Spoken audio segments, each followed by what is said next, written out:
I am going to start off just by introducing JOMA for everyone that doesn't know.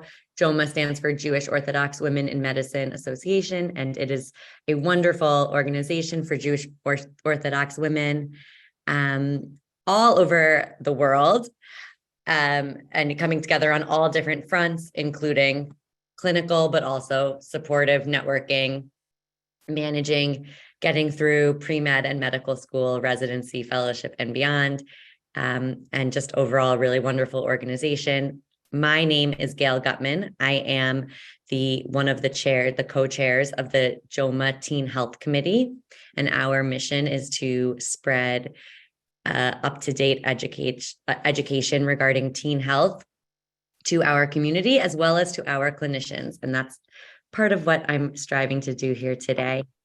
I just want to give a quick background that the impetus for me wanting to put this talk together, this is meant to be a roundtable discussion.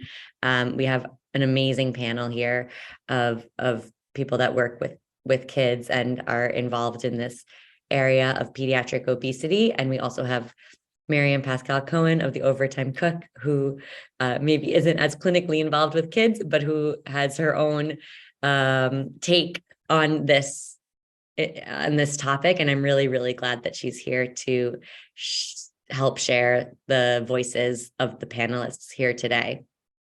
My impetus for wanting to do this talk, I am a fellow in adolescent medicine at Cohen Children's Medical Center, where I see a large population of patients with eating disorders.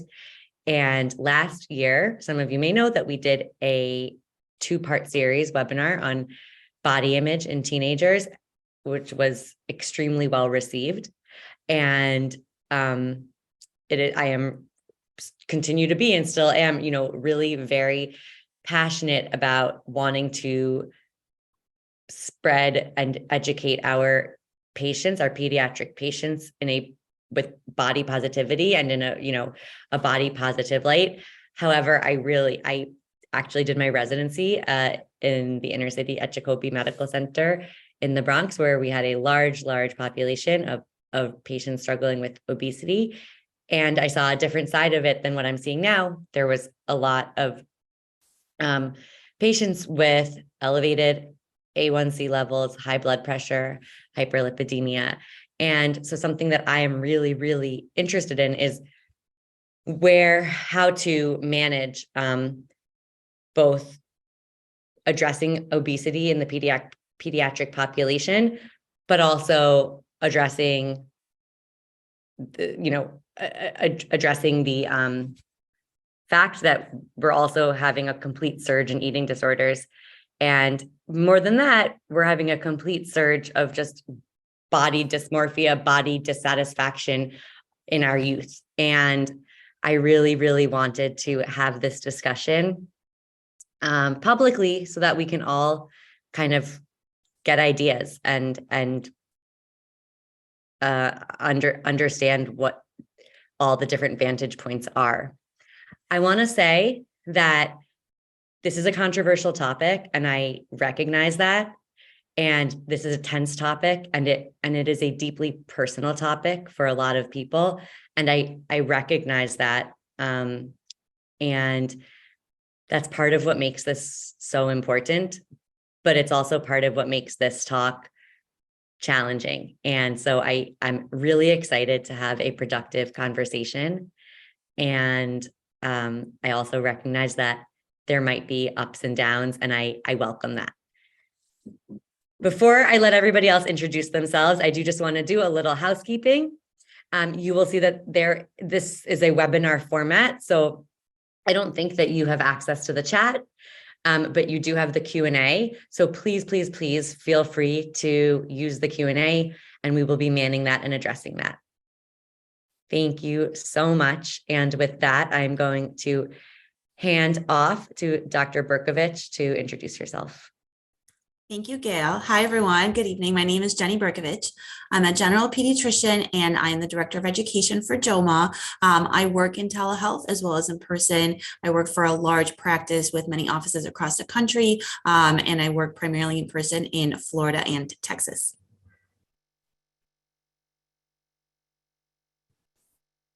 Awesome. Thank you. Dr. Reitblat, can you introduce yourself? You're muted. Okay, so my name is Lital Reitblat. I'm a pediatric endocrinologist in Florida. And you specialize in obesity? Yes, I do. I forgot to mention that. I'm board certified in obesity medicine as well, and that's why I was invited. Great, Miriam. Do you want to introduce yourself? Sure. Should I introduce myself, or should I just talk about how I got into this topic? Both. Okay, so I hope it's okay. I'll take 2 to 3 minutes just to introduce that. I'm very honored to be in this group of very highly trained and professional women. I just actually took off my pajamas because I usually just spend my day at home working on recipes in my pajamas. And I'm a food blogger, cookbook author. I am not qualified from a medical point of view to be here. I think I'm here to be the voice of the patient. So just to explain a little bit, I don't know how many of you are familiar with my work, Overtime Cook. I never talk about anything non-food related. This is very unusual for me, but I've been thinking about talking about it for a while. And one night I just was like, all right, we have to open this discussion because I'm just in the right place. There's so much to talk about when it comes to body image, specifically within the Orthodox community. And it's such a big problem and nobody's talking about it. We're all suffering in silence. And I have this platform and I just felt it was the right thing for me to do to open the discussion up. And so I posted on my Instagram just basically saying, like, very short, some of my personal experience with being shamed for my body, for my size, for my weight. And I invited people to share their stories. And what followed was like life-changing. It was literally thousands and thousands and thousands of messages. And it morphed into a bunch of podcasts. I did one with Dr. Minkin, which was released recently. If you haven't listened to it, you definitely should. I wrote a really well-received article for Mishpacha magazine. And I think I obviously have so much to say. I've been fat, not since, like, I didn't gain weight in high school or something. I didn't, gain weight as I got older. Like, I was fat since I was a toddler, and I've struggled my entire life, both with the way people talk to me about it and also with the way I relate to myself about it. And I just feel change is so desperately needed. And so I don't necessarily have answers, but I guess I'm here to present the voice of not only myself, but all of the thousands and thousands of people who spoke to me, many of whom told me stories specifically about their doctors and experiences with doctors. And so I hope I can just be that voice of your patients to help you understand that point of view. Thank you. Thank you, Miriam. That's wonderful. And we're really glad that you're here. Dr. Pollock is coming. She is our eating disorder psychologist and will definitely include a great vantage point. So I want her to be here. She's having some technical difficulties. But while we're dealing with that, Dr. Reitblat, would you start us off before we kind of launch into a discussion? Would you start us off by just sharing a little bit about what the state of pediatric obesity is in the United States right now, and also what the new AAP guidelines are, which, by the way, I just want to say, this talk doesn't have to be all about the new guidelines, but I do think it's important to mention, especially because it was a huge impetus for me to make this talk. Yeah, thank you. Yeah, so the numbers of children that struggle with obesity have been increasing over the years. So the data always lags behind the time, that we're in. So the latest data we have is from 2017 to 2020. So just kind of like around the time that COVID started, and the numbers are increasing, and about 1 in 5 kids is struggling with obesity. I'm assuming that number is going to increase significantly once we actually take into account all the weight gain that occurred during COVID. But yeah, and then some groups of children are actually having even higher percentages. So kids in certain socioeconomic groups, et cetera. And some of them are like over 1 in 4 children, like more than 25% of the kids in that particular category have issues with obesity. And as they get older, it tends to get worse. So there's less toddlers that fall in that category. And then as you get into the teenage years, the number gets higher and higher. The way we see obesity is, and so generally we don't use that word to talk about that with patients, but when we're talking about with other healthcare professionals and for documentation purposes, it's probably okay to use. And so we see it as an actual medical disease, just like we would talk about high blood pressure or type 2 diabetes. And so it is a disease. Our bodies all have, and this is kind of how I explain it to the patients, our bodies have a certain amount of adipose tissue or like fat mass that like our weight, a certain weight that it thinks that we're supposed to have. So people who have obesity, that number, that set point is off. And their body is confused and thinks that they're supposed to weigh more. And we think of it as a chronic medical condition that relapses, gets better, it gets worse. And so it's really difficult to manage. And the reason for the guidelines is we were kind of lacking something that was we had some guidelines here, guidelines there, but we didn't have comprehensive guidelines. There will be a comprehensive paper that's going to talk about prevention, but they wanted to address the treatment first. And so that's why this guidelines came out. So the old way was to think of kids like, well, maybe we'll just ignore it. They're going to outgrow their issue when they go through puberty and they have their growth spurt. They're going to either like when they're kids, they're going to no longer have their baby fat. So then they're going to thin out. Or when they're going through puberty, they have their growth spurt, they're going to thin out. But what we're learning is, well, that's not actually happening. It's actually getting worse and worse. And that's why the guidelines came out and said, you know what, as soon as we recognize it, we should probably start doing prevention. And I don't know, you can stop me when you want me because I could talk about this for hours. But there's different kinds of prevention. You have like primary prevention where kids have totally normal BMI and you're just talking to everybody about staying healthy, eating healthy, exercising, because that's what's good for us. And there is the secondary prevention, which is when you first identify that the BMI is a little bit high, but there's no comorbidities yet. So they're healthy, but their BMI is elevated. And that's important to prevent them from progressing into having medical issues that are associated with obesity. And then tertiary prevention is, or that's already at that point, like treatment, is their BMI is elevated, they have comorbidities, then you really want to prevent further development of new comorbidities there. I think that answers the question, hopefully. Yeah, absolutely. Thank you so much. Dr. Pollock is here. Thank you so much for being here. I just want to give you, could you just introduce yourself briefly and then we'll kind of dive back in. Hi, everyone. I'm so sorry I'm late. We had some technology problems here. My name is Frani Pollock. I'm a psychologist. I've worked for about 30 years, first as a nutritionist, working with teens and adults with eating disorders, and then eventually went back to school and became a psychologist. I have a private practice. I teach in a number of places, and I also teach eating disorders. Great. Thank you. Okay, so Miriam, do you want to take it away in terms of anything that comes to mind?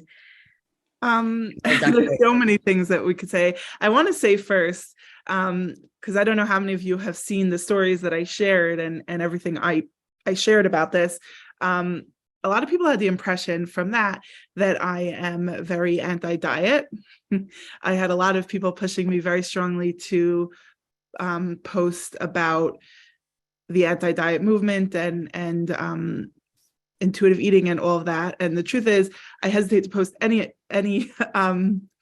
advice because I don't have the training and the knowledge to really know what's right and what's wrong. But personally, I'm not. I would have to say I'm not anti-diet at all. And I want to be very clear about that, because I think my perspective has always been, even before I started talking about this publicly, my perspective has always been that there's very, very valid points on that side, but there's also very big problems. And so somewhere in the middle, there has to be a balance where the healthy, and this is kind of what I'm like really looking for, and where I think the answer lies, is finding a healthy balance between, keeping kids healthy and understanding that, yes, there is problems with being obese, but at the same time not making it about being a moral failing and not making them hate their body, hate themselves. The reality is that, speaking for myself, I've I'm never going to be a size 2, no matter what I do. That's just not the reality for me. But, the way it was always presented to me by doctors and other people of authority was just, you're doing something wrong. You're bad. And I don't think, I don't, and obviously till today, like I get nervous just going to any doctor, even if it's like I fell and hurt my knee and I was going to an orthopedist and I was like freaking out. But like, oh, what's he going to say? So it's just, I think the first biggest question that we all should, discuss is how to address that balance, but specifically how to not make patients, especially teenagers, because I have such clear memories of that specifically, feel like we're against them and we're blaming them, but we're on their side. Yeah, thank you. So I think the first question that I want to bring up and direct to, firstly to Dr. Berkovich, is as a general pediatrician, what are the things, and everybody else can chime in, but what are the things in this conversation that should be specifically addressed with a patient, and what should be avoided? And also, does it change depending on the degree of, let's say, overweight or obesity in this pediatric patient? I think the key to, I would say all of it should be addressed. I think the key and the nuance, and probably where the system failed Miriam, and why she probably does, still doesn't feel so great about the whole topic, and even having discussions with doctors about unrelated topics, is that there's a huge piece of prevention that I think is missing. And even the guidelines, like Lital mentioned, right now don't necessarily address prevention at the level that they should. And I think that's probably where like the discomfort of that we all have around them. And I understand that there will be that piece coming out, and they really wanted to aggressively talk about the treatment piece of it first. That seemed more time sensitive. I'm sure that was very strategic why that came out before really putting an emphasis on prevention. But as a general pediatrician, I think really that's where the strength is. I look at general pediatricians like the gatekeeper, right? So really the opportunity at the PCP level is to prevent things from getting to the point where you need an endocrinologist to be involved, where you need, right, an eating disorder psychologist to be involved, so that regardless of if you have an underweight or an overweight, or right at someone who's struggling at either spectrum, the goal and the opportunity at the Gen Peds level is to prevent it from escalating to the point that you need a specialist. Obviously, that's not always going to happen. That's why specialists are there. But really the key is prevention.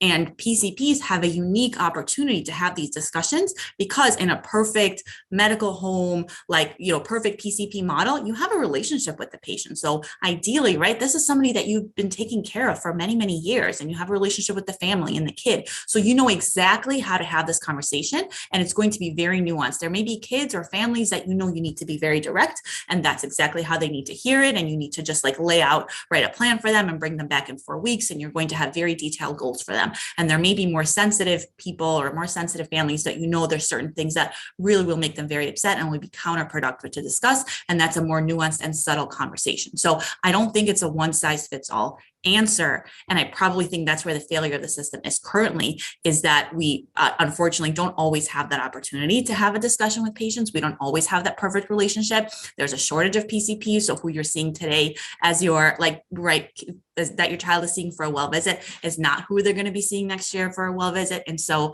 I think in those types of scenarios, the whole system kind of falls apart, and having these conversations become hugely, hugely challenging. Thank you. Yes, that makes a lot of sense. Dr. Pollock, I'm wondering, if you would have, so the question was what should be addressed and what shouldn't, what should be avoided in these conversations. And I'm wondering if you have a response to that that's different or. Yeah, I mean, I'm not sure if it's completely different, I do think the prevention piece that was just discussed is really important. But I think even in the extensive guidelines, it does talk about some kind of a assessment around possible eating disorders, or they named it disordered eating. And I think because it was in the more extensive write-up and not in the shorter write-up, I think it's really easy to miss. So I think it's very important that there is some kind of assessment on disordered eating or eating disorders before anything is recommended. And I do believe that probably a psychologist or a psychiatrist that specializes with eating disorders should be doing that assessment before something like medication or certainly any kind of surgery is recommended. I'm worried that that can get lost a bit and that the focus could be more on the medical end and not on the psychological end.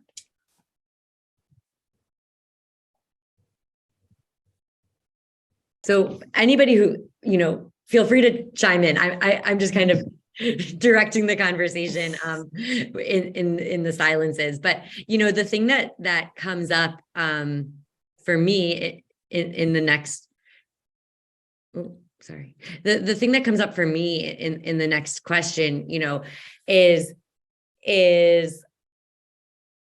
you, Dr. Pollock, mentioned disordered eating. One thing that's been coming up a lot is that patients with overweight and obesity, obese BMIs,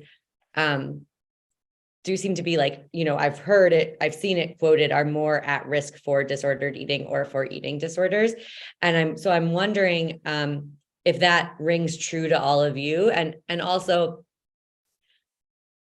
if, and this has a potential to be a controversial question, but when you look at the patients that develop eating disorders over time, how does that compare to the patients that they were counseled for obesity and they didn't develop an eating disorder and they improved their blood work and they improved their hypertension and all of these things? That's, to me, of two very important questions of kind of opposite extremes. So I'd be curious what all of you have to say to that. Maybe starting with Lital. So there is a research that just got published, like it's going to be started. It was published in February, actually, just last month, of a group of people. It's called EDIT, eating disorder in the treatment or something like that.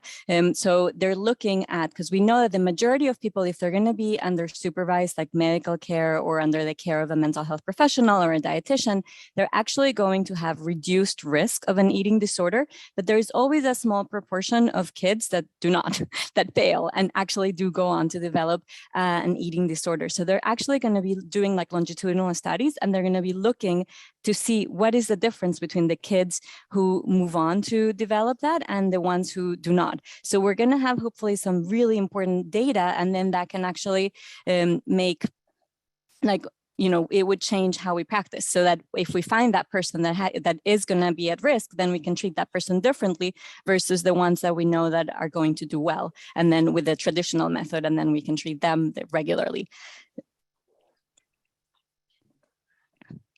Yeah, that's great. That's very exciting. Mm-hmm.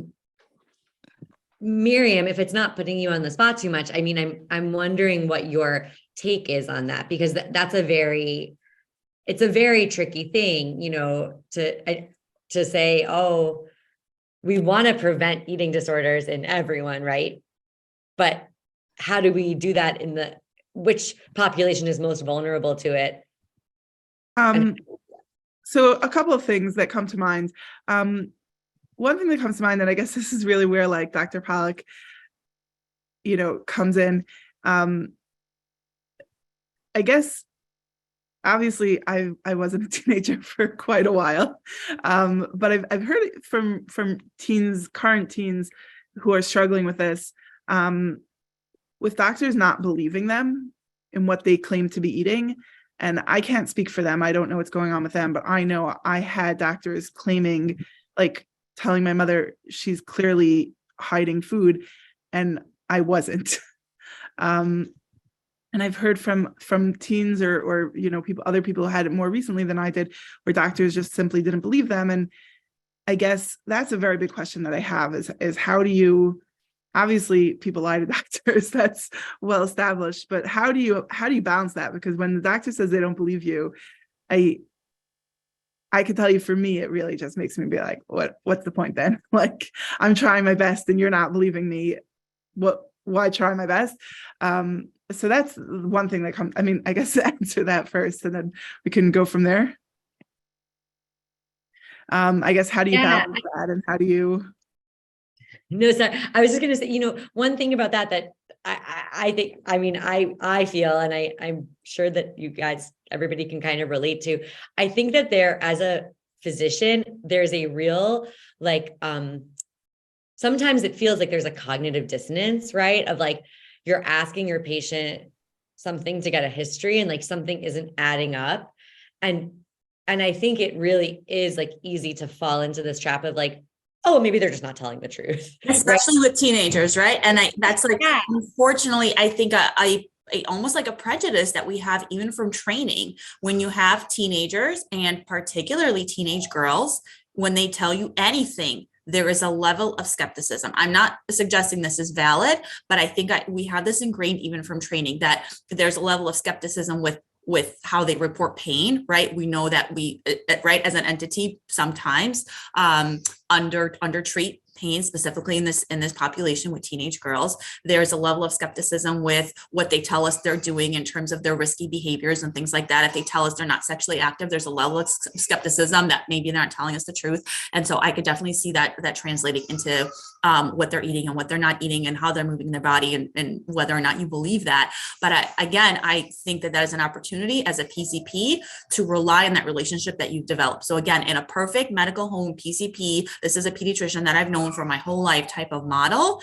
By the time that they're teenagers, you have a relationship built in, right? You've maybe had 2-3 well visits at this point, 2-3 cycles of well visits where you've had the parents step out of the room, you've talked to them privately. And so you have that relationship that you have gained their trust. As a physician, trust is earned. So you need to get to that level. Like, I would argue all PCPs, pediatricians especially, need to get to that level where the patient trusts them. And so then when you are asking them questions, that there's an opportunity to not tell the truth, that you don't even have that thought. Like, you maybe have it from training, but it passes you because this is somebody that you have a relationship with. So yeah, I think that the opportunity is, again, to rely on that relationship that builds over time. Unfortunately, I think the challenge and the reality of in current state is that oftentimes that relationship just isn't there.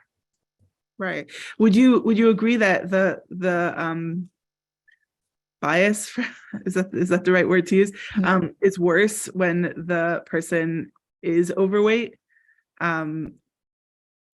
I think there's going to be skepticism and bias for like whatever the questions are. So like, I think another sort of like a more par example is when we talk about teenagers about their risky behaviors. And if you're asking teenage girls if they're sexually active and they tell you no, whether or not they're overweight or not, that the bias is not to believe that. No, but I mean, when it comes to what they're eating and things. Well, I think it's just like Gail was saying, that there's this cognitive dissonance, right? Where you're asking questions that the story doesn't fit, or at least it doesn't fit in the way that like you want it to. Right. And so it's very easy to fall into the trap. So unfortunately, I would probably have to say yes. I think that probably that bias exists more when the story is not fitting, where if they're telling you they're eating all the right things, and right, we can talk about what that actually means. And right, they're giving all the right answers to the questions, but then you're looking at the numbers and it doesn't fit. And so I think you take like a mental shortcut and you're like, well, it must be because you're lying. And it's much easier than to say, this is complicated. This is multifactorial. There's more at play here than just like what someone's putting in and right, what's actually being used up. And that is hopefully what we can talk a little more about today. But I think that's really the challenge. Right. So what I normally start out when I see somebody for the first time is I first tell them, like, we're going to be talking, I address the teenager or the kid, we're going to be talking about your weight. And I hope that this is okay. And this is not, I'm not judging you. This is just because I want you to be healthy on the inside. Weight is just a number. Health is the most important thing. So I put that aside. And then I explain that we used to think of obesity or a person's weight as just like simple math, like Jennie was just saying, and like calories in, calories out. And then the exact number is like your weight. But now we know that there's a lot more factors at play. So I actually go on to explain about all these things. There's people that have slower metabolisms. There's people that have faster metabolisms. metabolisms, the microbiome in the gut, and there's like chemicals outside. So there is, I mean, obviously like what a person eats and what they exercise, like their lifestyle obviously plays a big role, but it's not the only thing. There's also like rare genetic conditions. So there's like all sorts of things. So I kind of put that out, and then I say, you may have felt that in the past that you're judged, and that this is like entirely your fault, you as the child or you as the parent, because it's both ways. And then it kind of like leaves their defenses down. So then when they actually are telling me what they're eating and things like that, it's funny because I hadn't thought about, maybe when I was younger and before I brought it up this way, I used to probably like doubt what they were saying. But nowadays, if they're telling me that this is all they're eating, I'm like, well, maybe you just have a slow metabolism. So like it didn't even like occur to me that they're lying. Like the things that I suspect that they're lying is how tall, when the dads say how tall they are, because that's what I ask them, like for sure, they always add 3 inches. So that I doubt heights more than I doubt like what they're actually eating. So I feel like when it's posed that way, but obviously it takes time to explain this. And as a specialist, I have more time than a pediatrician does during a short visit. But if this is the only thing that you're addressing during the visit, I think that puts their barriers down, and they're more likely to say the truth. Sometimes I'll also ask them, I said, like some of my patients struggle with their weight, and their parents, I either ask the parent or the kid, and they're just hungry all the time. And sometimes it's really, it's just more of a slow metabolism. Like, can you explain, in what bucket you fall, or can you tell me what it is? And then they will tell me like, oh yeah, I'm eating in the absence of hunger, or I truly am hungry all the time. Or like, they swear they eat lettuce and tomato all day long. And I'm like, okay, then let's, we have treatments that are kind of directed towards each of these things. Right. Just want to mention in the, talking about bias, if any of you have not heard of this, there's I think I discussed it with Dr. Minkin. So I think it was in the show notes with the podcast we did together, but there's implicit bias tests through Harvard. They have it for all kinds of things, not only weight, but if you haven't taken it, it's a very good idea to just, I want to just say I took it, and I have an implicit bias against fat people. So I'm not saying that like anyone who does is bad. I think really most people do. And I hope it doesn't sound like I'm accusing, but it is well documented in medicine that there is definitely a bias against overweight people. So I think it's just a good idea though to confront that bias and just take the test if you haven't yet, just to know that to know where you stand. And I think that really could be helpful. It was helpful for me for sure to realize that I have that bias. So if you just search Harvard implicit bias test, you'll find it pretty easily. Thank you. I just want to add a couple comments. Thank you for saying that, because I do think there's bias that we need to be very much aware of. And I just wanted to add a couple things to what's being said. One is that, and maybe this came up because I had some technology problems and came a couple minutes late, is that there are, I think my biggest worry is that decisions will be made quickly without doing sort of a comprehensive history, not just about a psychological history, but also a weight history. Like, what's the genetics of this family? What are we looking at? A lot of other factors besides BMI? How's this weight of this child been, from when they were younger? I just hope it's comprehensive. I guess that's the first thing. And I think what Miriam's bringing out is that, people might be telling the truth, and there might be this inherent bias, which then on top of feeling whatever challenges they might feel about being obese, or having a high BMI, now they're feeling like more stress because people aren't believing them. So that's the psychological overload that worries me. And I think when we say something like, which I agree that if you have a relationship, if a pediatrician has a relationship with the child and the family, that makes a huge difference. But I want to add, they're not an expert with eating issues, eating disorders, disordered eating, what comes before disordered eating. And that I think if we're going to think about these very hard questions about putting a child on medication or surgery, there has to be someone involved that's not just a dietitian. I was a dietitian, I'm a psychologist. Just being a dietitian or psychologist means very little. They have to be an expert with disordered eating and eating disorders to really do a comprehensive assessment to determine if somebody is really appropriate for this kind of treatment. Like, it can't just be, and I think that has to be very integral, Because again, my concern is that there's so many different factors that people are looking at, and you have so many numbers to look at and lab results to look at, that this piece can get lost.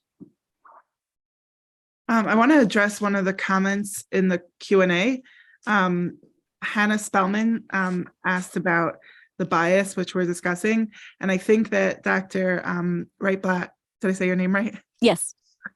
Addressed it well. I would say that if any doctor had ever said to me, like, there's other factors, and we know it's not just that you're eating like crazy, I think that would have made such a difference to me and made me feel less like they're bullying me. But she's asking, and I just want to ask if anyone else has anything to add. Is there specific terminology that you use when you're counseling a patient on obesity or prevention, whether it's prevention or treatment, while also preventing against obesity or body image issues? So, obviously, from my perspective, I think that just that idea of explaining where it comes from is great. But if anyone has anything else to add about this idea. Yeah, Lital, I think you have a good. Yeah, so there is like suggested language. So we really want to do it kind of in a motivational interviewing way. And if we're talking to the parent, we could explain like, okay, now, you're at the well child visit and you're looking at the BMI. So we'd say like, let's look at your growth chart. This is the weight, this is the height, and this is the body mass index chart. And this is the relationship of the height and the weight. And your child falls in a category where we start to get concerned about possible health effects. And so then we say like, we then pose immediately the question to the parent. Do you have any concern? What concerns do you have, if any, about your child's BMI? And then they will tell you right away, like, oh, I had no clue. Or they're going to tell you like, oh, yeah, actually, I've been really worried because my mom died of complications of diabetes. And then they're giving you like all this really good information to start saying, okay, so it sounds like you're really concerned. Let's start, and then you can kind of direct the conversation. Or if they had no idea, then you can start planting a seed. But you can't just give them a whole talk without meeting them where they're at. One thing that I also like, and I don't know if this is like validated or not, but especially when we talk about like, numbers and BMI and things like that, and I'm actually showing them the growth chart, I also like to emphasize like this is a snapshot in time, right? So let's say I'm seeing somebody for the first time, or sometimes I work at a clinic that like people just kind of like rotate through. And so I only have like that one measurement. I tell them like, this is a snapshot in time. This doesn't give me a whole lot of information. What I really look at is the trend, right? And that way, even if I'm seeing them for the first time, but that growth chart has like years of data on it and years of either weight or BMI that's trending upwards, I'm like, hey, you know what? This is really the trend that I'm worried about. And this is what I want to discuss. And that way that it's a little bit more, at least I try to make it a little bit more objective and not like you are here and this is how much you weigh and this is bad, because we obviously know that's not effective and that's not the message that we're trying to send. And the trend is really what I try to focus on. And then vice versa, when I see, an appropriate downward trend, not in the eating disorder spectrum, but when I know that someone is actively trying to bring that number down, it's also good for them to see that trend, because I find that it's very motivational, more motivating, and like it kind of reinforces their efforts. Yeah, because sometimes they don't notice because they're gaining weight, but that's appropriate because they're growing more. So then if you point it out in a BMI perspective, that's actually helpful as well.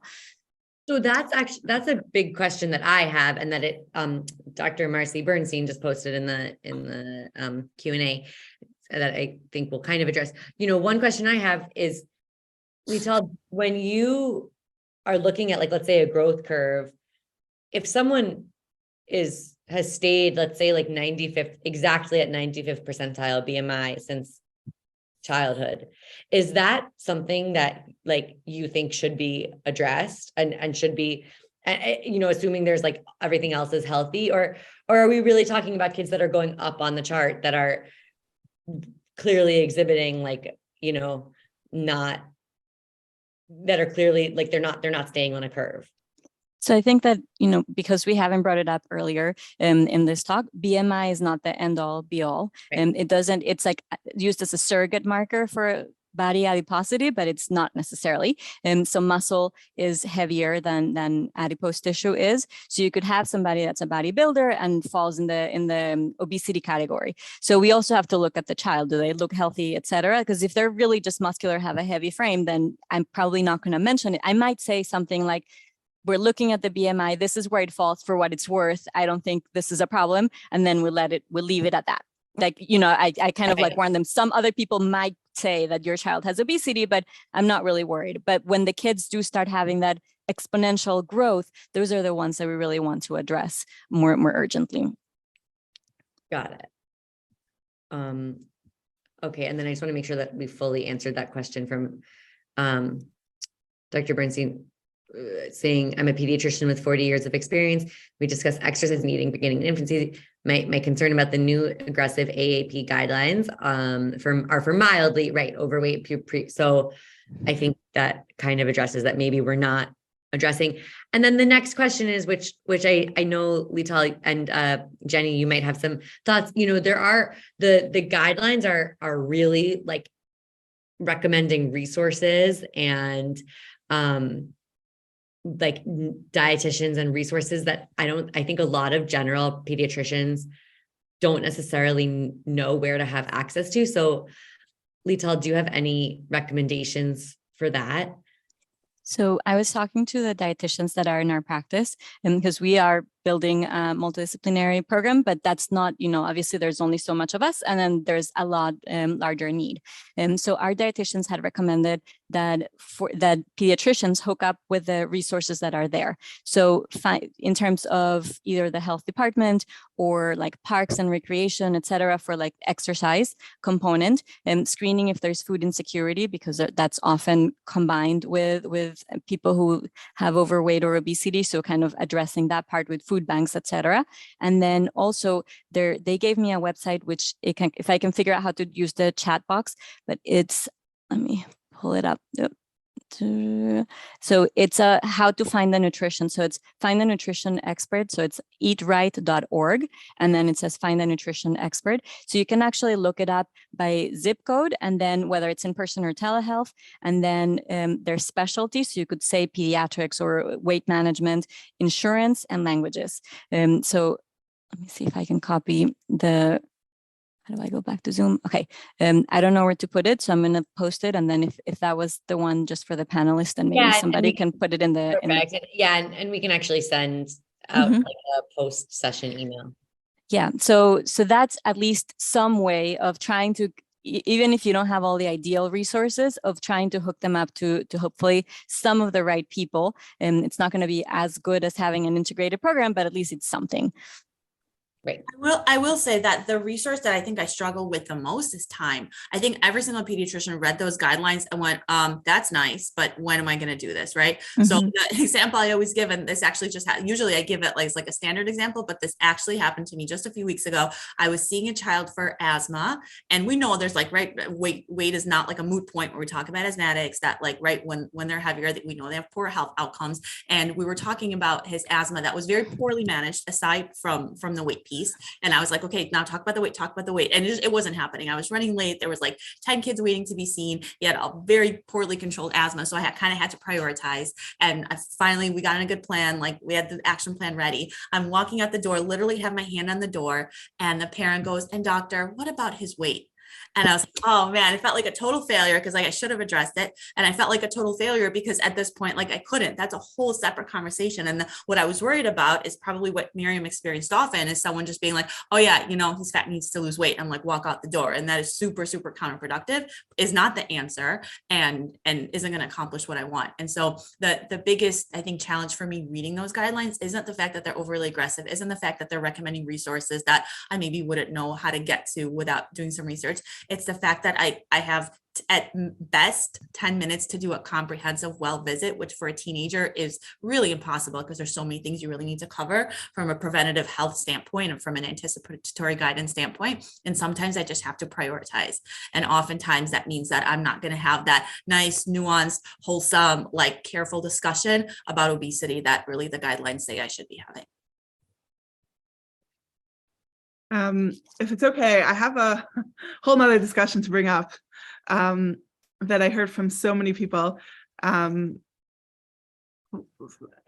I guess the question is, when you have a patient who is clearly obese, really, really needs the help with whatever that is, there's a lot with the family dynamic that I heard from so many people where they really struggle. Either they were the one who needed the help, and their siblings like hate them because of the way the whole family had to diet or whatever, or vice versa, that they always had to eat differently because of their sibling or whatever it is.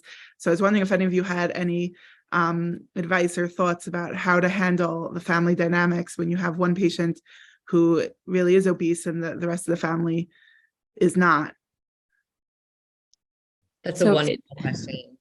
It works best if the whole family does it together. And sometimes I do have the discussion with the parents, because they'll often say like, oh, I have one that's underweight. And I don't know if it's true that the other child is underweight, or like in their eyes, you know, the kid's probably maybe 50th percentile, but in their eyes, the kid is underweight. So I tell them the biggest gift that you can give your children is to teach them like healthy eating habits from the beginning. So everybody should be eating healthy. And then if you have other children outside, they can eat whatever they want. But in the house, this is how everybody should be eating. And if you truly have a kid that's really underweight and the other one is not, then you can add caloric density to the meals. You can add extra oil or whatever to the meal, but like in general, everybody eats about the same, so that the kid doesn't feel singled out, because otherwise they're just not going to do well if the parents are not modeling. And if the other kids, you can't just have everybody eating like French fries and then like have the other kid eating like lettuce by itself. That's just never going to work. I totally agree with that. And I also think it's just good practice, right? That families are eating healthy. And so the focus becomes a little bit more on health and less on weight loss, even though of course the weight loss is a piece of it. But I think the focus on health is very important. Healthy eating, people can, families can think about how to cook together, or getting cookbooks that are about healthy eating. So I think that it becomes a family goal and not just one person kind of pointed out that they have a problem and they need to eat a certain way. So that brings us to the second part of the question, which is, how do you handle the family dynamic of not turning it into like a battle between like the fat one against the skinny ones or something like that? Like, inevitably, if you're going to have your skinny kids are stuck eating their salad instead of French fries, like their friends have, because they have a fat sibling, you're going to have a problem with resentment and. Right. Like my question is actually like the idea of healthy eating, like what is that? I almost wonder if that's like is that like a misnomer? Like what healthy eating is, I think like a variety of foods all the time, mostly nutritious and sometimes less nutritious. Right. And so like the labeling of something as almost like bad, makes it and like, oh, like, well, my skinny sister maybe could eat that, but I'm not like I guess there's a language that I'm wondering, is this so productive to use? Because, for example, like my classic example that like my life kind of changed, like when I started thinking about it, when I was in residency, I told every parent, every kid, and I want to be totally transparent. Like I'm a fellow, I'm not as experienced, I'm learning, but I in residency, I told every kid, juice, bad, empty calories, not good. No juice. And then, I came to fellowship where I see a ton of patients with eating disorders, and juice is great. And juice is a way to get in calories. And what I realized was that juice has calories. So by definition, it can't be empty because calories give you energy, right? Like, and I just realized and I realized, Gail, like that's not productive. You can't say empty calories. That doesn't make any sense. And so, so I almost wonder but it's obviously maybe it's like less nutritious calories, or it's calories that fill somebody up and then make them less hungry for vegetables. And then so I almost feel like even just the language of healthy eating maybe isn't so productive in the conversation. It's more like what should your plate look like? Or how do we incorporate every type of food, right? I don't know.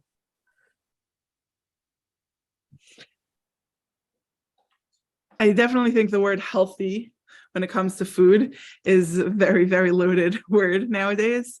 Right.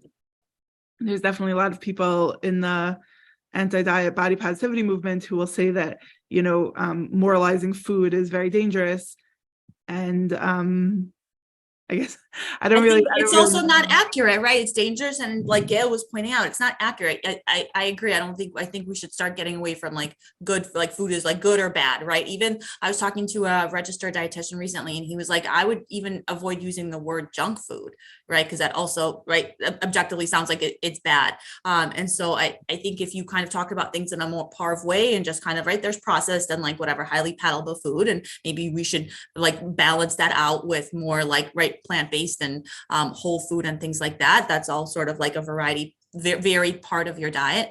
And then when you're having the conversation with families where you have one sibling that you're worried about obesity and its consequences and one sibling that you're not, you're kind of still talking about the same things in terms of how the family should be eating and the type of things that they should be serving to their kids, regardless of what the weight is. Right. I do think the word healthy can be charged for people, but not everyone. And I think part of it is, in some ways, is learning the language that's going to work and not feel charged for people. So I think sometimes that's asking questions and not assuming that one word is going to be problematic for everyone. So because for some people, for sure, that I work with are not reactive to that word, and that word works. And for other people, it can be kind of a negative term, especially if people have been dealing with food issues for a long time. So, but I do think I believe, and there's not research to have to back this up, but if we're going to be successful in families, I mean, I think your question is coming about like families and siblings, that I do think that if there are some whole changes in the family, I'm not saying everything, I'm not saying, kids in the family that don't deal with this can't eat, French fries, but that if there's some changes in the family around eating more fruits and vegetables, or around eating more whole grains and less sugar, which I think is just good habits, for a family, I think it will be helpful to normalize that this is just a good way to be as a family, and will normalize tension between the person struggling and the ones that aren't struggling. Although there's certainly going to be some differences in food. It's not going to be exactly the same, but I think it's just good habits for everyone. Yeah. I want to be mindful of everyone's time, and I'm so glad that so many people are here. We have a lot of questions in the Q&A. So I'm going to start to kind of go through them and use that to heed the rest of our conversation. There are also sorry. Yeah. I just want to address one that was brought up here. Sure. Yeah. It's actually something I wanted to ask about. I'm not gonna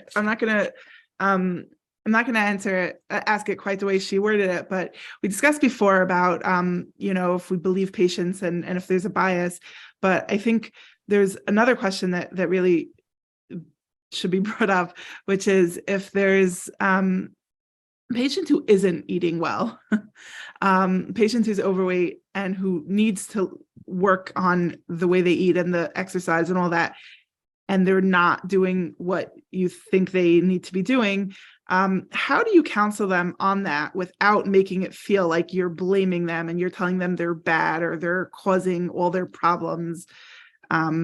Because obviously we know that everybody, I don't want to say everybody, but so many people who struggle with weight really, really avoid doctors. And someone in the Q&A here is saying that her teenage daughters don't want to go to the doctor because of this. So what's the way to counsel them without making it feel like an attack? So you can say like, thank you. So, I mean, if they're telling you that they're not able to, so thank you so much for being honest. That's like kind of where we start. This is very difficult to do. The body has a lot of mechanisms that prevent the person from losing weight. Like the body's built to keep the weight on. And so it's not surprising that you might be struggling with these issues. Let's talk about some other options. And that's when, if you really are failing the lifestyle changes, which doesn't mean you tried to exercise and to eat healthy, and then you didn't lose weight. It could just mean you're not able to follow a healthy diet and you're not able to exercise. That's also a failure. So then you could say, okay, we could escalate. If it's a teenager and it's appropriate, there are medications out there, and there is the option of weight loss surgery. And again, it's not for everybody, but if they really are failing, and it's not for the kid that's like 1 pound overweight, but if they're like some of my patients are like over 400 pounds. Some of them are over 300 pounds. If they're at that category, or if we're seeing that that's kind of where it's going to go, then it's appropriate. If they had high blood pressure and they weren't able to control their blood pressure with lifestyle changes alone, then nobody would hesitate to start them on blood pressure medication. Likewise, obesity is a medical condition that actually leads to a lot of other medical and mental health conditions. So if we treat it medically or surgically, then at least it gives them tools to move on and kind of have a little taste of what it feels like to be successful and actually like put in effort and get results, which before doing that, they might not have experienced in a way that is sustained.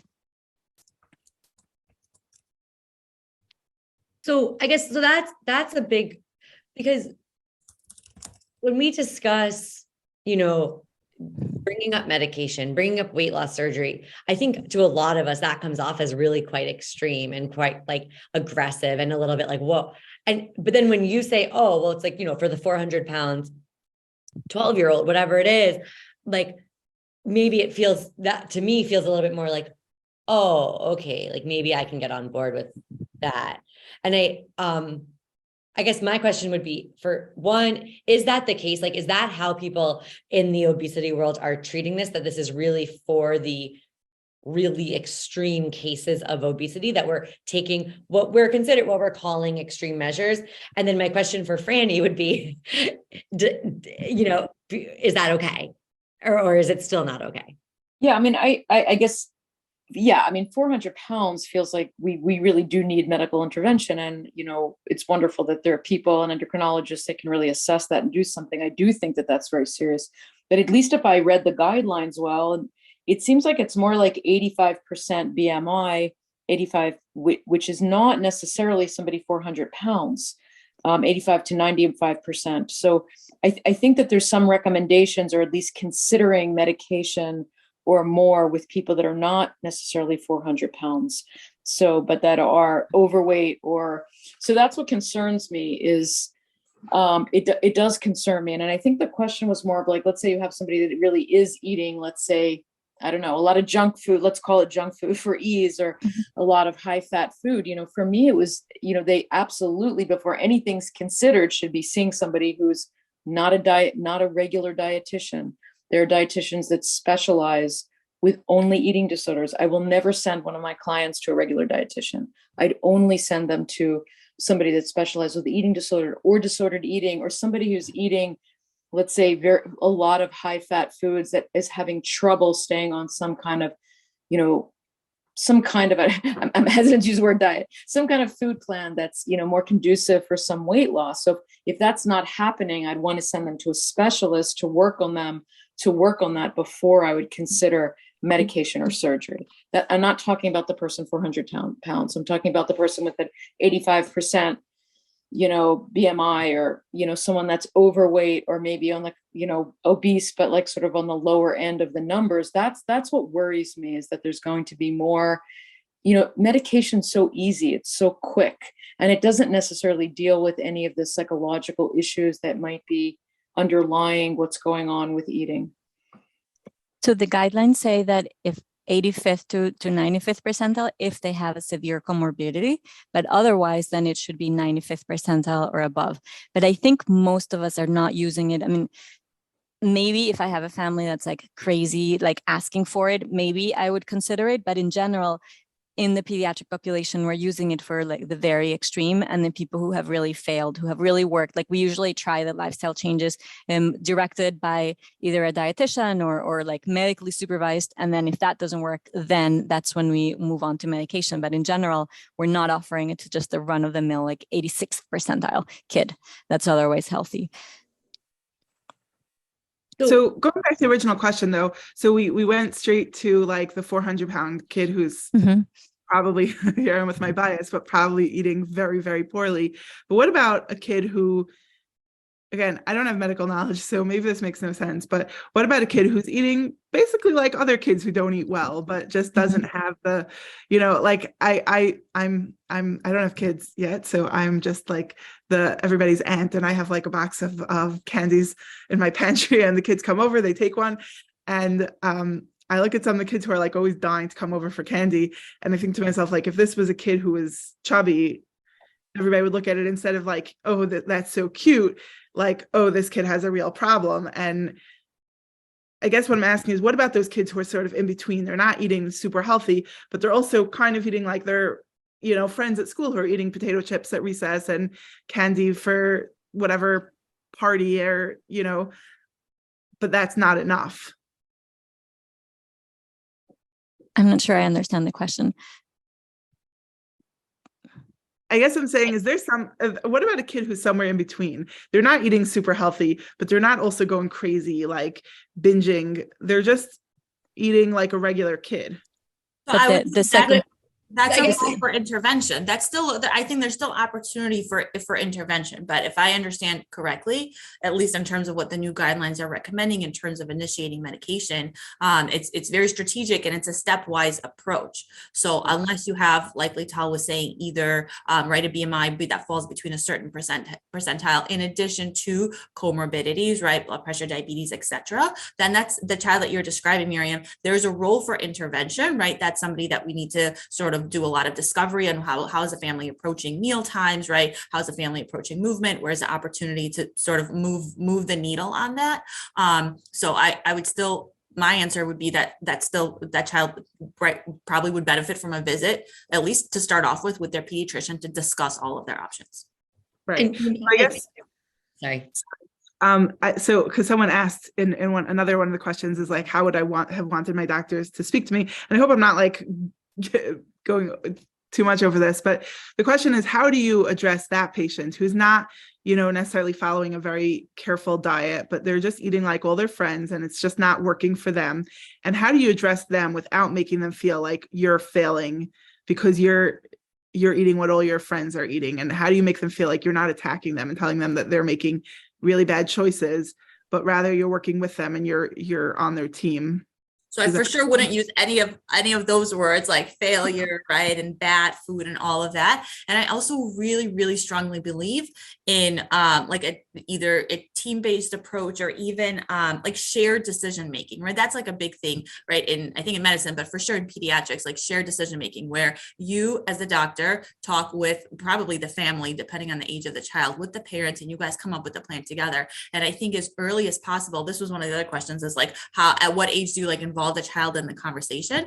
My answer to that for anything is as early as possible. You talk to the child at their level. So if I'm having this conversation with a 10-year-old, it's different than the conversation I'm having with the 18-year-old, and the language I'm using is different, but for sure you always engage the child. And I always use exactly the language that you said. We're on the same team and our goal is the same. And our goal is for you to be all the stuff that Lital said, right? Healthy on the inside and the outside. I try, hopefully I never do this. I make a point to not talk about like the weight and the number. We're not trying to achieve a certain number, because for sure, like that's one thing you want to stay away from in pediatrics. Otherwise, right, they're going to end up in Gail's world of eating disorder. So now try never to talk about the number, at least from a Gen Ped standpoint, and you just talk about the general approach to living well. My goal is for you to be healthy. My goal is for you to not develop diseases like high blood pressure, diabetes, right, etc., and for you to be healthy. And that way, hopefully they do feel like we're on the same team and our goals are the same. And I'm not, God forbid, like shaming them or telling them what they're doing is wrong. It really, I think, has to be a team-based approach, and we have to do shared decision making. And that also, by the way, means I ask them, like, what do you think is reasonable? If you really do a proper visit, you really need to do a diet history, right? And within that diet history, I think you meaning the doctor and the family, can sort of identify the opportunities together and like tell me what is realistic for you. Like maybe you, through discovery, you find out that there's like a lot of soda going on, and then I ask them, like, do you think it's realistic for you guys to maybe cut down the soda to 1 day a week, right, or 2 days a week if it's like a daily thing? And so you really approach it, you have to make it very doable and realistic. Otherwise, if you do a complete overhaul, like we know that's not something that's ever going to be successful. And I do acknowledge with them that different people have different metabolism. So every other kid in your class might be able to eat the typical American diet for children, or even your siblings. But some people just like some people have, no matter what they do, they just have a predisposition for constipation, and they really have to work on like their fluids and their fiber. Some people just have a predisposition to gain weight more easily. And so unfortunately, they have to eat less calories than other people in order to keep their weight down or whatever it might be. And so I just kind of pose it like that. Yeah. And I would also Validating. Go ahead. Sorry, what was that, Miriam? I just said it's very validating to hear that, even as an adult. I mean, I know it, but it's validating to hear doctors say it. So I think this actually dovetails into two questions that I have. But one is that an anonymous poster posting, healthy eating is not synonymous with weight loss. And I think that it's kind of what we're talking about now is the reverse of that just like unhealthy eating is not synonymous with overweight or obesity, healthy eating is not synonymous with weight loss. And therefore the two, it really is, that's like the nuance that we're speaking about.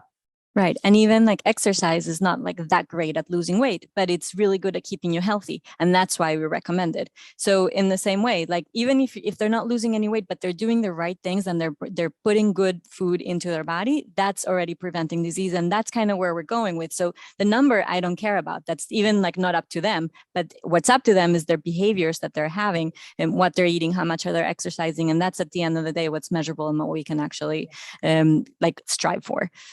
So, Lital, my burning question that it kind of fits in here is for the patients that you end up starting, and I don't mean to switch it all of a sudden to the Ozempic conversation, but maybe we can use this time to just, for the patients that you end up putting on a medication, let's say, or even let's say like a weight loss surgery, but just for medication specifically, if Ozempic's primary mechanism, right, is like appetite suppressive, right? It has several mechanisms. So it works at the level of the brain to make the person not hungry. It also slows down gastric emptying. So your stomach feels full. So you feel full like both ways. And there's like other mechanisms. So those are kind of like the main two. My big question, sorry, is there another? Nope, that's it. Okay, so my big question about that. So then let's say, so you have a kid who, or an adult, anyone who is, let's say, taking on good lifestyle changes, joined the volleyball team or whatever it was, also eating more fruits and vegetables, whatever it is. And now you have a kid who's, let's say, playing sports. Don't they need food to be able to play sports? Like, don't they need nutrition? Yes, but they're not like, it's not like starting them on like major ADHD medication like phentermine or something like that. I've had some patients that I start on that and they really don't feel well when they try to exercise. But with this, it just suppresses their appetite somewhat, but they're still going to eat. They're going to eat more than enough. They're going to be okay to exercise. It's equivalent to being on a hypocaloric diet, a diet that gives them less calories than they were eating before. Okay, but it's still enough to like support. Yes. In fact, they feel better because they have more energy, they're sleeping better. If their sleep apnea gets addressed, they're able to exercise with more agility if they're losing some of the weight. So the studies so far show that their quality of life, et cetera, is better. Got it. Thank you. Okay, I want to see if there's any other Ozempic questions in the chat while I brought it up, but I don't think so. But that's okay. Does anybody else have anything to say? I'm gonna go through the chat while we're doing this. Do you want me to answer the question about PCOS? Oh, okay. Yeah, I just want to say one other point I was going to make that from a few minutes ago is that I do agree with a lot of the things that both the physicians are saying, but I do feel concerned, which was brought up before, just about how you don't often have the time to sit down with the client and do the kind of full assessment and full follow-up and full nutrition guidelines or suggestions. So I guess I just want to note that because I guess note it for all of you that are sitting and listening to this, that it's really important to feel comfortable to refer out to experts that are either nutritionists that are experts with kids and experts, I would say, with disordered eating or aware of sensitivities to that. I also think that there are experts that are psychologists so that you don't feel like it's all on you to make these decisions, particularly if you don't necessarily have the time. And I also want to say about comorbidity, which is part of the question when you're dealing with BMI and is there comorbidity? And I guess I just want to suggest, what is the comorbidity? Is it like a more mild comorbidity or more serious comorbidity when we're making decisions? And also part of comorbidity, which was in the longer report, the 100-page report, is also psychological, concepts like anxiety. If somebody is anxious, depressed, even if they don't have any eating issues and there's a high BMI, those are risk factors for an eating disorder. So I think when you're looking at comorbidity, it's really important that you're also looking at psychological risk factors that might not be eating issues, but might easily turn into it if we're like adding medication or doing any kind of bariatric surgery, that those kind of comorbidities are very, very important to look at. Prior to doing bariatric surgery, one of the, at least in adolescents and probably for adults too, there has to be a clearance from a psychologist. They do need to go to a mental health professional, and they have very extensive, like at least 3 visits where they do all sorts of testing and conversation to make sure that they're addressing it from that perspective. So I know that in that situation, it's getting addressed. For the medication perspective, I would say probably most people are not getting that full ideal world, like evaluation by the dietitian that's an expert in weight loss surgery and eating disorder, as well as the mental health professional that's has that expertise as well. Yeah. I think you could probably do a whole panel about Ozempic.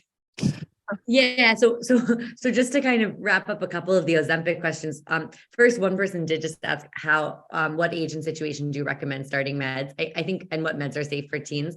I think we addressed it a little bit, but if Lital, if you don't mind just giving like the formal. So yeah, so some medications, the youngest that they're approved for is 12 and older officially. And then there are some that are approved for 16 and older. Phentermine is approved for 16 and older, but the general understanding is as long as you're 12, 13, and even the ones that are approved for older, like it's probably okay to use off-label, because that's just that happens in pediatrics where things don't get approval until much later in life. And then the situation just, extreme obesity, comorbidities, inability to lose weight after several other attempts. Yeah, great. Thank you. And then there was a question, maybe somebody answered it. So somebody said, I'm a pediatrician for many years and I'm a pediatrician for many years and find addressing weight such a sensitive topic. I'm curious how Miriam would have liked her doctors through the years to have better dealt with the medical concerns involved with obesity while still maintaining her dignity and value, which would not have left her with such negative associations with doctors. So a very important question, I think. And Frani, I'd also like to hear, your take that I think a lot of us struggle with this idea that there are medical concerns. So how do we address that while also doing what we've been talking about? Well, I mean, I think that's what I was asking about before when I was saying, how do we talk to patients without making them feel like we're accusing them of doing bad things? And, I've never had a problem with that. Doctors telling me the facts. It's when they make it sound like, oh, you're terrible. And I know that sounds so extreme, but, I had my doctor when I was a teenager. I'll never forget it. Like he used to like do this little laugh. He would say, from now on, I want to see a little less of you, and like a little laugh. And it was like such a joke to him. But to me, it was like, why are you laughing at me? I'm trying my best. So just to see the humanity of the person who's trying their best and who really does have a lot of disadvantages, whether it's genetic or whatever it is. But also what Dr. Reitblat was saying is that the idea of just saying it's not because you're, just presenting the idea that obesity is not only what calories in, calories out, that there's so many other factors. Like, I wish a doctor when I was a teenager would have told me that, because my whole life, I always beat myself up for every bite of food I eat, because to me, it's like, I'm this size and all these other people are that size. It must be because of the way I eat. And the reality is, and I know I'm still always feel like I need to justify myself and say I eat healthy. My diet is healthy. I eat a healthy diet overall. And, it took me so many years to understand that I don't eat so much worse than everybody else. And that's not the reason I look the way I look and they look the way they look. So I just wish doctors would have presented that to me instead of just always making it about like a blame thing. I think that would have been the biggest thing for me.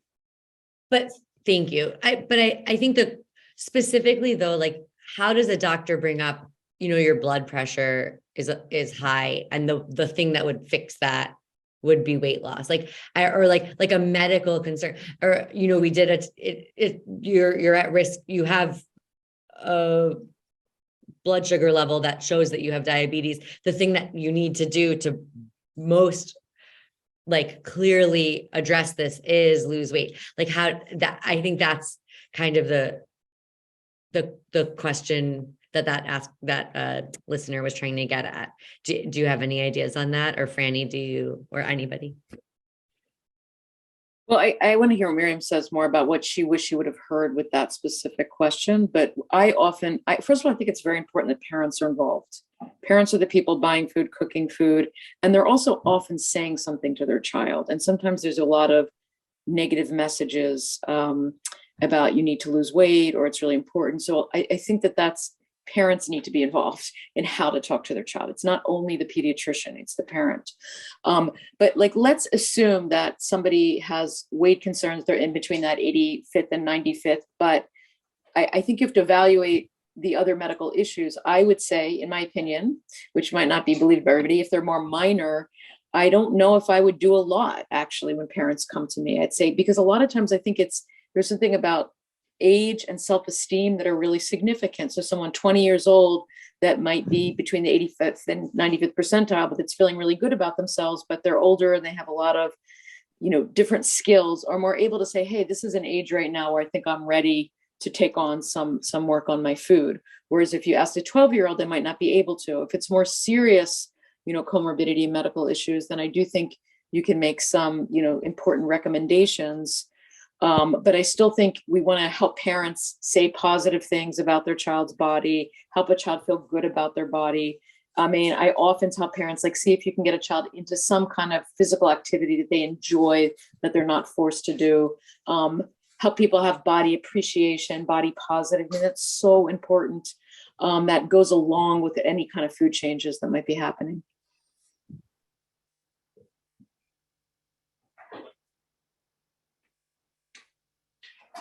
Thank you.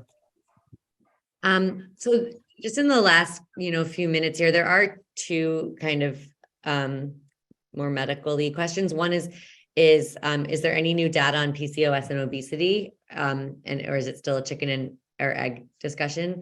So yeah, Dr. Reitblat. Okay. Yeah, so the way that I think of it is it has a genetic component.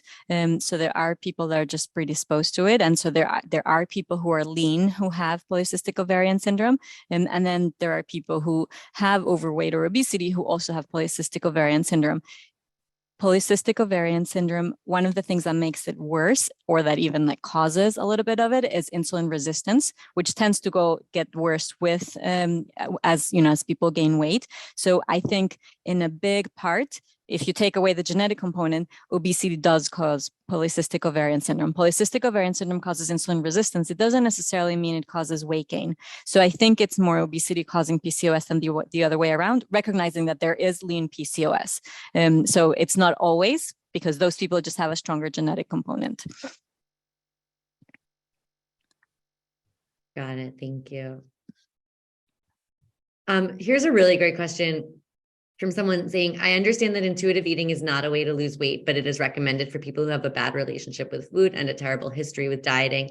So how would that residual problem of obesity be tackled in the person practicing intuitive eating? I guess I don't even know who would be the best person to take this. I wonder if Frani. Yeah.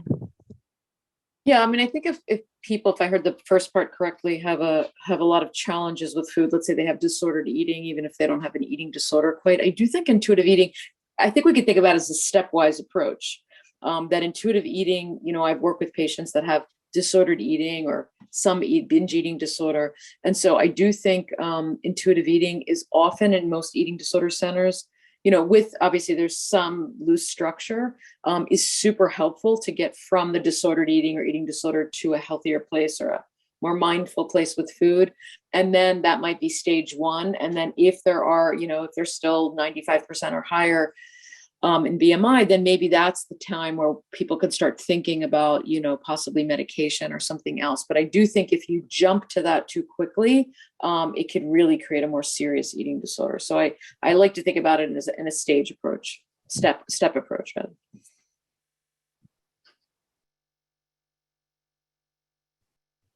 Did that answer the question?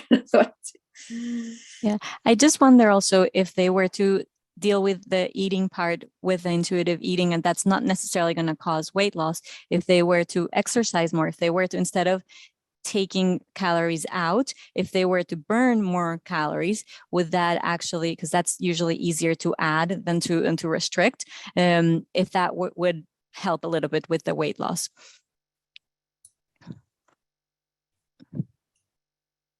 Yeah, I think that makes sense, to do intuitive eating with some exercise and then see where things go after some time, if they might be at a place where they're ready for something a little more of what we're talking about in the guidelines. Right.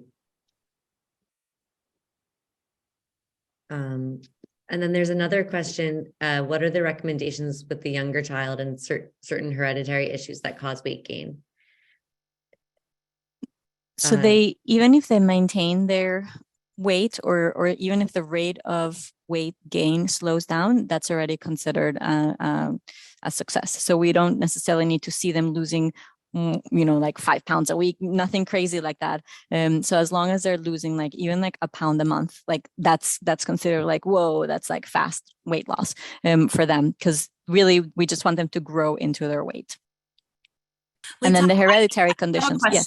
I have a question. Do you, because this is something that I try to stay away from, but I wonder if by the time they get to you, it becomes a focal point. Like, do you have set goals for patients in terms of like either BMI and the number that you're trying to get them at, or a weight that you're trying to get them at? Because that's kind of what I was saying. Like for me as a general pediatrician, like I never want to focus on that. I'm all about the trend and the choices and like long-term like health and all of that. But by the time they get to you, do you have specific goals that you're setting? No, I do exactly the same approach that you do.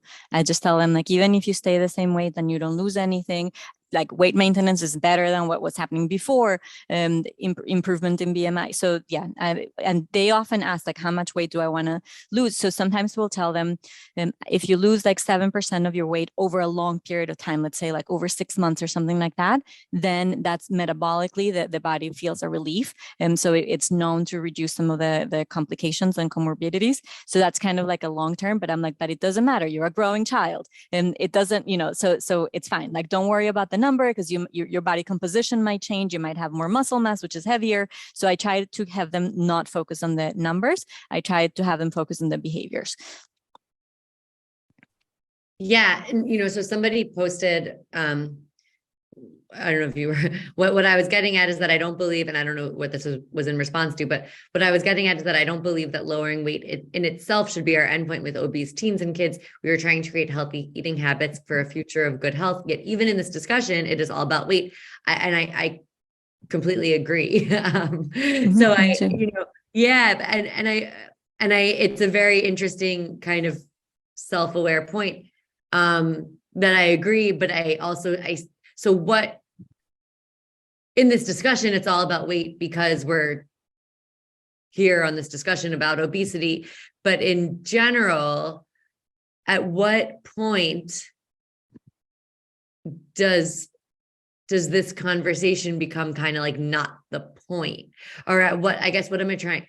I'm trying to synthesize this comment into a question. Like, what should we be talking about? And are we doing everyone a disservice by even talking about weight? I don't, maybe. So I think it's twofold, right? When you look at the Gen Peds like prevention approach, we never talk about weight, right? We look at all the things that everyone's been saying, right? It's the body activity and making good health, food choices and understanding what's going to make your body feel good and what's not, and learning how to make good choices and things that are going to stick over a long period of time. And then once you get into a place where now you're dealing with obesity, which is a medical condition, which has multiple causes and factors and isn't just like, one cause. It has a lot of causes. Once you think you get into that category, then I think the approach has to be different. And then you probably need to get sort of a team involvement, like Frani was saying, and you need some specialists to help you kind of guide that nuanced piece of it. So I think it depends like where on that spectrum you're having that conversation, but ultimately, and that's kind of what Lital was saying. And that was my question. Like the conversation is never about a number. It's never about this. It's just a piece of information. That's what like weight and BMI, right? Just a snapshot in time. So the conversation is never about that. It's about either preventing certain things from developing as a result of obesity, or learning and teaching the child how to make good choices that are going to keep them healthy for the rest of their life. Great. There's another question. Any statistics or percentage of obese patients who actually go on to develop eating disorders? Do many patients with eating disorders have previous obesity? I don't know. So what I would say is that it's very, statistics within eating disorders in general, you're only ever going to get the ones that present, and a lot of them probably don't present. So, there's a little bit of a bias there.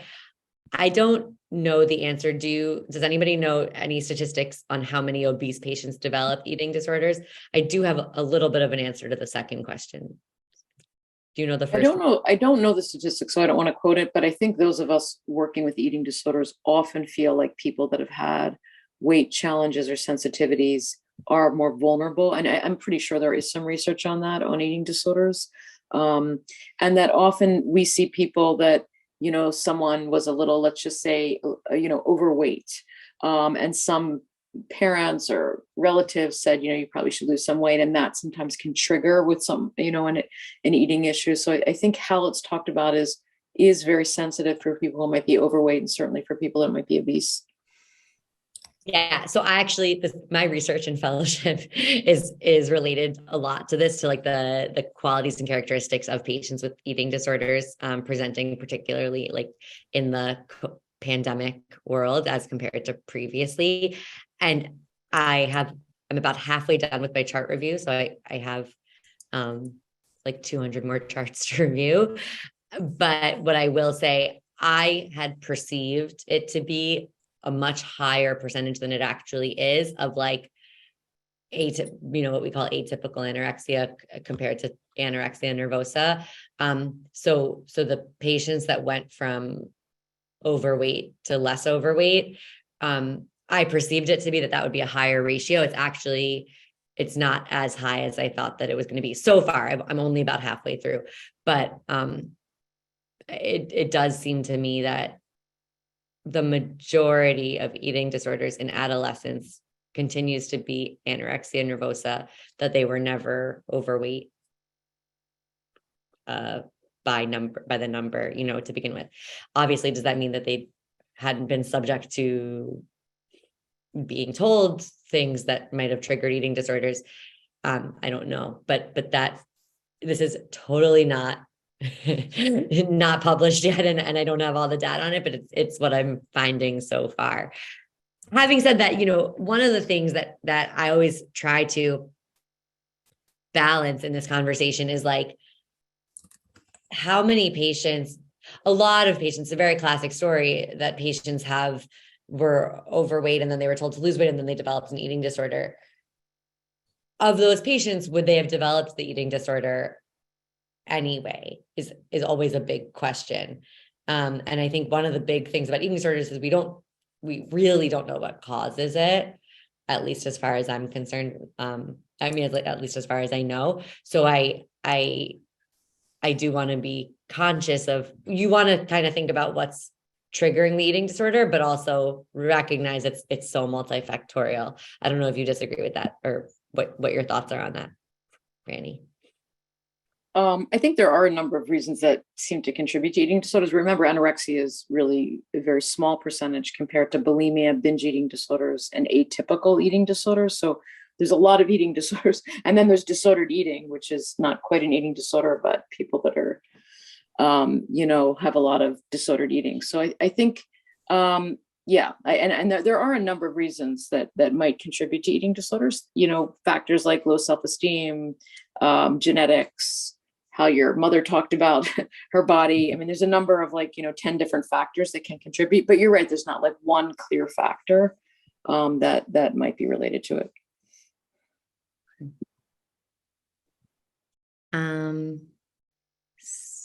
Someone saying, talking statistics, what are the statistics of obese people who go on to have no medical issues related to their weight? That's a great question. Does anyone know that?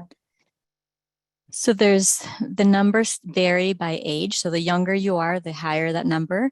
And then the older you become, then that number becomes smaller and smaller.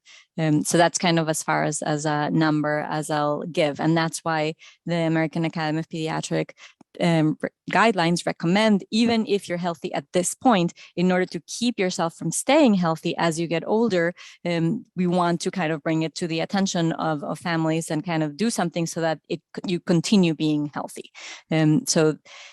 But there is such a metabolically healthy obesity thing. It's just that it's thought to be not like a forever phenomenon, but it's a transient one. Great, thank you. Someone did say, can you unpack what exactly is disordered eating and what exactly classifies binge eating disorder? I think I'd rather not turn this talk into a full-on eating disorder conversation, just to stay focused. And also it's 9:02 already. But absolutely, you can feel free to email me. I can write my email in the chat, and we can feel free to chat about that. One person did ask, how can we find the panelists? So thank you so much for that. Miriam is probably our most findable. Miriam, what's your Instagram handle? Overtime Cook. Overtime. And my email is the same. I'm not amazing at answering emails, I will admit, but you can message me on Instagram, is probably better, or you can email me. So I'm just going to write Overtime Cook in the chat. I don't have a public Instagram account, but if we meet in person, I would love for you to follow me. And you can always find me through JOMA. My name is Gail Gutman, and I am the teen health chair I'm the chair of the teen health committee. And you can always email. What do people email? info@joma.org? Yeah, or admin@joma.org. Admin@joma.org. Yes. And then Jennie, what about you? So you could also find me through JOMA. It's content@joma.org. Great. Lital, are you findable?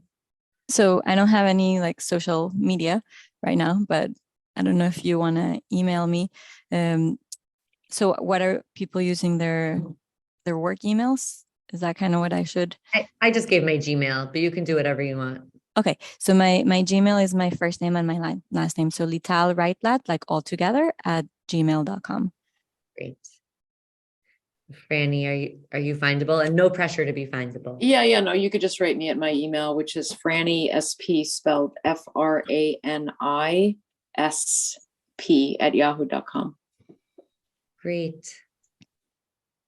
Let's see, we have another. Somebody as a doctor says that she found Miriam's article in Mishpacha very eye-opening and very moving. It's helping me be more sensitive. That's wonderful. Thank you. If anyone hasn't read it, you can find it on the Mishpacha website.